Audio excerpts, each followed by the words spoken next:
મનીષા ઠેસે અમારી YouTube channel Gujarat સમુદાયમાં આપનું સ્વાગત છે। ભારતીય જનતા પાર્ટીમાં છેલ્લા થોડા સમયથી એવો સિલસિલો યથાવત રહ્યો છે કે કોઈ પણ સાંસદ સભ્ય કે ધારાસભ્યને કંઈ પણ પ્રોબ્લેમ હોય એ સત્તાથી હોય, સત્તા પક્ષથી હોય કે સત્તા પક્ષમાં બેઠેલા તેમના નેતાઓથી હોય, એ જાહેરમાં કંઈ પણ બળાપો કાઢતા હોય છે।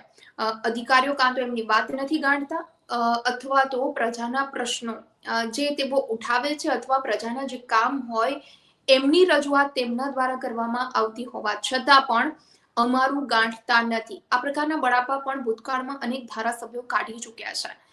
ભારતીય જનતા પાર્ટીના ઘણા ધારાસભ્યો આ મુદ્દાને લઈ ચર્ચામાં આવી ચૂક્યા છે। ત્યારે ફરી એક વખત ધાંગધ્રાના ધારાસભ્ય, જે ભારતીય જનતા પાર્ટીના ધારાસભ્ય છે પ્રકાશ વરમોરા, એ એમના એક નિવેદનને લઈ ફરી ચર્ચામાં આવ્યા છે। ચર્ચામાં એટલા માટે આવ્યા છે કારણ કે ધાર્મિક કાર્યક્રમમાં તેઓ સ્ટેજ પરથી જે નિવેદન આપી ચૂક્યા છે તેની ચારેકોર ચર્ચા થઈ રહી છે અને ભારતીય જનતા પાર્ટીને જાણે ઉઘાડી પાડી હોય એ પ્રકારનું નિવેદન તેમના જ ધારાસભ્ય દ્વારા આપવામાં આવ્યું છે। એટલે જ મીડિયા જગતમાં આજે આ મુદ્દાને લઈ ખાસ ચર્ચા થઈ રહી છે। પ્રકાશ વરમોરા કે જે હંમેશા ધાર્મિક કાર્યક્રમોમાં કે પછી ધર્મને લગતી એ પ્રકારની ચર્ચાઓ કરતા હોય છે, ધાર્મિક વાતો કરતા હોય છે અને એ વચ્ચે તેમણે જે નિવેદન આપી ચૂક્યા છે એને લઈ ચર્ચા વધારે થઈ રહી છે કે આખરે પ્રકાશ વરમોરા આવું શું કામ બોલ્યા, કોના પણ તેમણે બળાપો કાઢ્યો છે અને જો એમણે બળાપો કાઢવો જ હતો તો તેમને સીધી રીતે કહેવું હતું। આવી રીતે જાહેર મંચથી નામ લીધા વગર આખી પાર્ટી પર તેમણે આ પ્રકારે નિશાન શું કામ સાધ્યું, આખી પાર્ટીને તેઓ શું કામ બદનામ કરી રહ્યા છે, આ પ્રકારની ચર્ચાઓ થઈ રહી છે, આ પ્રકારના સવાલો થઈ રહ્યા છે। જી હા, ફરી એક વખત ભારતીય જનતા પાર્ટીના ધારાસભ્યએ જ સત્તા સામે જાણે કે બળાપો કાઢ્યો અને જાહેરમાં જ તેમણે એવું કહી દીધું કે અમારામાં એટલે કે અમારી પાર્ટીમાં, અમારી રાજનીતિમાં ચારિત્ર્યહીન, દારૂ પીવા વાળા અને જુગાર રમવા વાળા લોકો આવી ગયા છે। આ પ્રકારનું નિવેદન આપી તેમને રાજકારણમાં ગરમાવો લાવી દીધો છે કારણ કે ભાજપના જ ધારાસભ્યએ જાણે કે ભાજપને જ ઉઘાડું પાડ્યું। ભાજપના ધારાસભ્ય પ્રકાશ વરમોરાનો આ પ્રકારનો જે વિડીયો સામે આવ્યો છે ને તેઓ જાહેર મંચ પરથી બોલી રહ્યા છે કે પ્રજાની શ્રદ્ધા ક્યાંક ને ક્યાંક ડગી ગઈ છે અને એનું કારણ માત્ર એ જ છે કે અમારામાં ચારિત્ર્યહીન માણસો આવી ગયા છે। આજે રાજનીતિમાં ચારિત્ર્યહીન, દારૂ પીવા વાળા અને જુગાર રમવા વાળા લોકો આવ્યા છે જેને ઠીક કરવાની તાકાત માત્ર ને માત્ર ધર્મ સત્તા પાસે છે। આ પ્રકારનું નિવેદન તેમણે જાહેર મંચ પરથી આપ્યું છે અને ભર શિયાળે જાણે કે રાજકારણમાં ગરમાવો આવી ગયો છે। જી હા, આ સમગ્ર મુદ્દાને લઈને જ આજે મીડિયા જગતમાં મુદ્દા પર ચર્ચા થઈ રહી છે કે આખરે પ્રકાશ વરમોરા આ પ્રકારનું નિવેદન કેમ આપ્યું।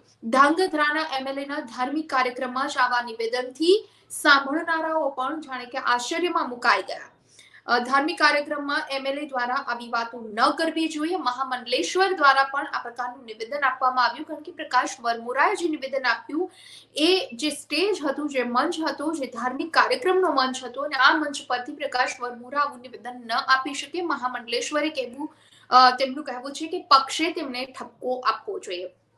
હવે પક્ષ તરફથી આ મુદ્દે હજુ સુધી કોઈ પ્રતિક્રિયા સામે નથી આવી, પરંતુ પ્રકાશ વરમોરાના નિવેદનથી ચોક્કસ રાજકારણ ગરમાઈ ગયું છે। તેમણે કહ્યું છે કે પાર્ટીમાં કોઈકથી તેઓ નારાજ હોઈ શકે, નેતાઓ ઉપર તેમણે આ પ્રકારના ઈશારાઓ કર્યા હોઈ શકે કારણ કે આ ધાર્મિક કાર્યક્રમ હતો। ધાર્મિક આધ્યાત્મિકતા અને યોગની વાતો કરતા ધારાસભ્ય જ્યારે આ પ્રકારનું નિવેદન આપે ત્યારે ચોક્કસ ચર્ચાઓ થાય। પાર્ટીમાં કોનાથી તેમને નારાજગી હશે કે બધી જ કુટેવો વાળા અમારી રાજનીતિમાં હોવાનું તેમણે ખુલ્લે આમ નિવેદન આપી દીધું। હવે તેમની સાથે કાર્યક્રમમાં જતી મહિલાઓ અને તેમના પરિવાર પણ મૂંઝવણમાં મુકાયા છે કે ખરેખર આ પાર્ટીમાં આવા માણસો હશે, ખરેખર આ પાર્ટીમાં આવું ચાલતું હશે। હવે શિસ્તમાં માનનારી ભારતીય જનતા પાર્ટીના નેતા કેવા પગલા લે છે તેની સામે એ આગામી સમયમાં જોવાનું રહેશે, પરંતુ ભાજપ છે એ શિસ્તબદ્ધ પાર્ટી માનવામાં આવે છે એવું ભાજપનું ખુદનું કહેવાનું હોય છે। ત્યારે ધાંગધ્રાના ધારાસભ્ય પ્રકાશ વરમોરા મોટા ભાગે કાર્યક્રમ કે મીટિંગમાં હંમેશા આધ્યાત્મિકતા અને યોગની જ વાતો કરતા હોય છે। સૌથી મોટા ધાર્મિક કાર્યક્રમની કથામાં જાહેર મંચ ઉપરથી ધારાસભ્યએ એવું નિવેદન આપ્યું કે અમારામાં પ્રજાની શ્રદ્ધા ડગી છે, અમારામાં રાજનીતિમાં ચારિત્ર્યહીન, દારૂ પીવા વાળા અને જુગાર રમવા વાળા લોકો આવી ગયા છે। આ વિડીયો વાયરલ થતા ભાજપના નેતાઓ તો વાત કરી રહ્યા છે, પરંતુ પ્રકાશ વરમોરાના કે ભાજપના કાર્યક્રમમાં જતી મહિલાઓ હવે મૂંઝવણમાં મુકાઈ ગઈ છે, કારણ કે ધારાસભ્ય ખુદ બધા જ દુર્ગુણો વાળા લોકો અમારા રાજકારણમાં આવી ગયા છે એવું નિવેદન આપે તો મહિલાની સુરક્ષા સામે ચોક્કસ હવે સવાલ ઉઠવાના જ છે. ધારાસભ્યના બોલ મંત્રીમંડળમાં સમાવેશ નહીં થયા બાદ ક્યાંક બગડતા જતા હોય એવું લાગી રહ્યું છે. ચોક્કસ પ્રકાશ વરમોરા કે જેમને મંત્રીમંડળમાં તેમનો સમાવેશ થશે તેવી આશા અને અપેક્ષા હશે, પરંતુ મંત્રીમંડળમાં ક્યાંક તેમનો સમાવેશ ન થયો અને ત્યારબાદ હવે તેઓ જાહેર મંચ પરથી ભાજપ માટે જ તેમની પાર્ટી માટે જ આ પ્રકારના નિવેદન આપવા લાગ્યા હોય એવું લાગે છે. હળવદના મોટા ગજાના નેતાએ મંત્રી બનવા માટે એમની જગ્યાએ ક્યાંક મોરબી ધારાસભ્યને સમર્થન કર્યા હોવાની પણ ચર્ચાઓ વહેતી થઈ હતી, ત્યારે એમના ઉપર રોષ ઠાલવી આવું નિવેદન આપતા હોવા જોઈએ, કારણ કે બધી જ રીતે રંગીલા મિજાજના હોવાની લોકોમાં ક્યાંક ચર્ચાઓ છે. બીજી તરફ ભાજપના જે પણ સ્થાનિક નેતા અને મહિલા નેતાના જણાવ્યા અનુસાર કોઈ એક નેતા ઉપર રાગ દ્વેષ હોય તો તેમના નામથી કહેવાય. આખા પક્ષ કે રાજકારણને આ રીતે પ્રકાશ વરમોરા બદનામ ન કરી શકે. આવું ધારાસભ્યના મુખેથી સાંભળતા નવી મહિલાઓ જે પણ પક્ષમાં જોડાતી હોય એ પણ હવે 100 વખત વિચાર કરશે, કારણ કે એમને પણ એમના પરિવારને પણ ક્યાંક ને ક્યાંક એવો ડર લાગે કે ખરેખર ભારતીય જનતા પાર્ટીમાં શું આવું ચાલતું હશે. શું કામ ભારતીય જનતા પાર્ટીના ધારાસભ્યો જાહેર મંચ પરથી જાહેરમાં આ પ્રકારના વારંવાર નિવેદનો આપી દેતા હોય છે કે જેનાથી ભાજપની જે શાખ દાવ પર લાગી જતી હોય છે. કાં તો કામને લઈ, કાં તો તેમના ઉચ્ચ ગજાના નેતાઓ પર નિશાન સાધે, કાં તો તેમના અધિકારીઓ તેમનું કાઢતા નથી અને કાં તો તેમની પાર્ટીમાં આવા લોકો આવી ગયા છે. આ પ્રકારના વારંવાર જે નિવેદનો સામે આવતા હોય છે એના કારણે જ ભારતીય જનતા પાર્ટીની સાંખ દાવ પર લાગતી હોય છે. ખુદ પક્ષ ઉઘાડો પડી જતો હોય છે, કારણ કે પક્ષના જ નેતાઓ, પક્ષના જ ધારાસભ્યો, પક્ષના સંસદ સભ્યો વારંવાર જાહેર મંચ પરથી પક્ષ વિરોધી નિવેદન આપી દેતા હોય છે.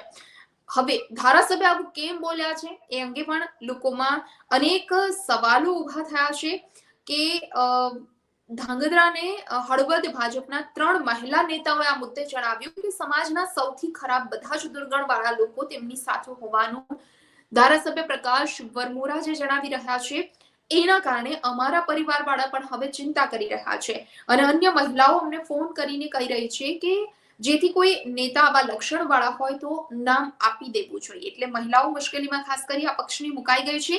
મહામંડલેશ્વર દ્વારા પણ નિવેદન આપવામાં આવ્યું છે કે ધાર્મિક કાર્યક્રમમાં એક ધારાસભ્ય આ પ્રકારનું નિવેદન ન આપી શકે.